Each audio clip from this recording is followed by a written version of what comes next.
O canal Aqui Tem História apresenta, Contra-Reforma, as mudanças na Igreja Católica. Após os eventos ocorridos em 1527, com a invasão de Roma por Carlos V e o saque dos mercenários luteranos e a submissão de Clemente VII ao Sacro Império Romano-Germânico, a Igreja de Roma viu-se na necessidade de tomar atitudes contra os movimentos protestantes. Em 1530, Carlos V exigiu dos príncipes alemães, muitos já convertidos ao protestantismo, que tratassem em silenciar Lutero. Em resposta, os príncipes uniram-se para enfrentar o imperador. Carlos V foi traído pelos luteranos. Em 1545, o Papa Paulo III iniciou a Contra-Reforma com o Concílio de Trento, bem como as guerras da religião com as campanhas militares do imperador Carlos V contra os protestantes na Alemanha após a traição em 1530. O Concílio de Trento estabeleceu, entre outras medidas, a retomada do Tribunal do Santo Ofício, a criação do Index Librorum Prohibitorum,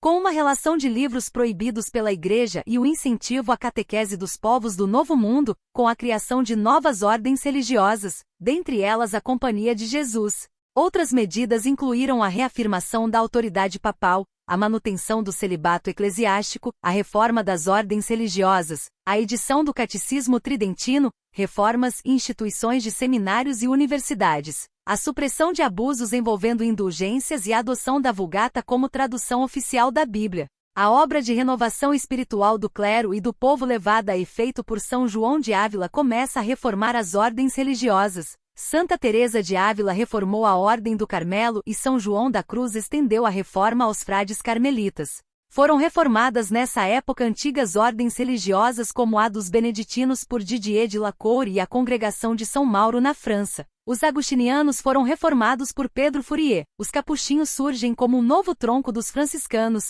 alcançando grande popularidade pela austeridade de vida, dedicação ao ensino, aos pobres e doentes, as Ursulinas de Angela Merici. Neste período surge a Congregação de Nossa Senhora, para formar educadoras de moças, segundo as normas de Pedro Fourier, dentre outras organizações religiosas. Foi a manifestação da renovação da vida espiritual e do ânimo reformista na Igreja Católica. Em 1º de maio de 1551, sob o pontificado de Júlio III, promulga os decretos sobre Sagrada Eucaristia, o sacramento da penitência e a extrema unção, e tomaram-se medidas para a reforma do clero.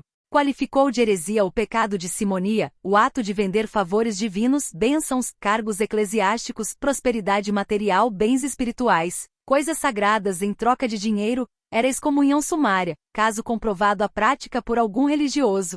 Os monges e frades que haviam assumido cargos e funções eclesiásticas ou políticas, foram obrigados a regressar às suas ordens e mosteiros. Acabou-se com a mentalidade mundana dos eclesiásticos. À última sessão se publicaram as definições dogmáticas sobre o purgatório, a legitimidade da invocação dos santos, das honras às relíquias, do culto às imagens, e cânones disciplinares sobre as ordens religiosas e reformas. O concílio deixou ao encargo do Papa a publicação do Catecismo, do Missal e do Breviário. Os papas Paulo III, Júlio III, Paulo IV, Pio V e Sisto V, que cobriram um período que vai de 1534 a 1590, foram os mais zelosos reformistas que presidiram a Santa Sé desde Gregório VII. As finanças da Igreja foram reorganizadas e os cargos foram ocupados por padres e religiosos de reconhecida fama de disciplina e austeridade e foram rigorosos com os clérigos que persistiam no vício e no ócio. A ação dos papas reformistas foi completada com a convocação do Concílio Ecumênico que se reuniu na cidade de Trento.